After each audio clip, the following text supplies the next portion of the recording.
It's the Gear Tester here, and many months ago I received my SIG Cross back from the factory, and I failed to edit that video footage and produce this video, so I'm doing that now. I've done my initial impressions review. I've done Range Report 1, Range Report 2 on this rifle, and what I want to know here in this video, either by you guys leaving comments or by hitting the like button on this video, does this rifle still interest you, my valued viewers and subscribers?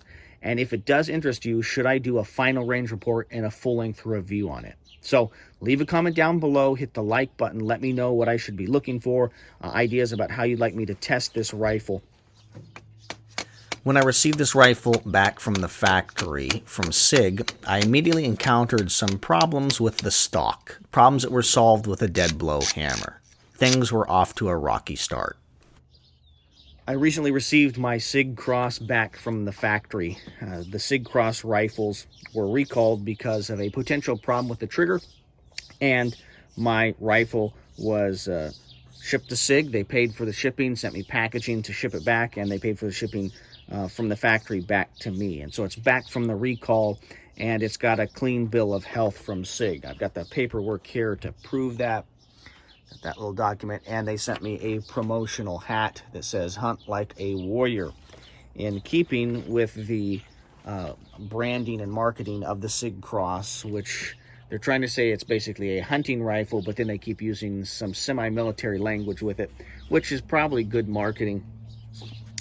This is the only paperwork that I received back from SIG. I did not receive a itemized list talking about or discussing what they did to my rifle, which I thought was strange, because when I've sent firearms back to Marlin or Glock or Smith & Wesson, they often come with a little itemized list letting you know what was done, what was tested. This was the only paperwork in the box, and I thought that was kind of strange, because one of the things I noticed when I first pulled this rifle out of the packaging is I had complained in some of my initial videos on this gun that there was a little movement in the stock, and I did not communicate in any way with SIG other than just the standard voluntary upgrade, or however they were calling it. I filled out the stuff online. I didn't talk to them on the phone, and there's no way that they would know that this rifle was my rifle on the Gear Tester YouTube channel. So I didn't pull the "hey, I'm a YouTube influencer" foolishness.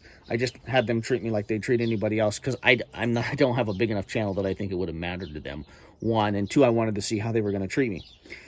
And so when I pulled this thing out of the packaging, I noticed that the stock did not really wiggle. Maybe there's a tiny bit of movement, but not like there was when I sent this gun into SIG. There was some substantial movement, and I complained about that in one of my initial videos on the SIG Cross. I also noticed that there appeared to be fitting or filing work here on the stock where it butts up there. See, there's that little piece of aluminum has been shaved off there, it seems to me. And that seems to be file marks. It seems to be intentional, not accidental.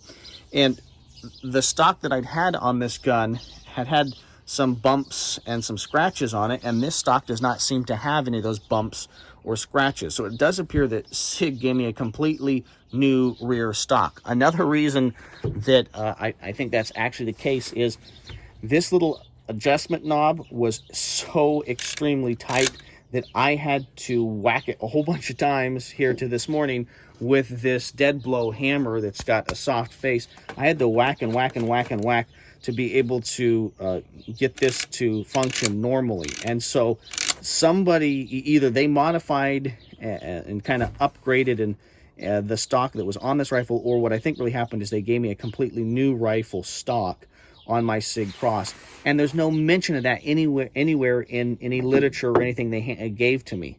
So I just think it's funny that they did that without letting me know that. They missed an opportunity to say, hey, we noticed your stock was a little bit wiggly. That wasn't how we wanted it to be.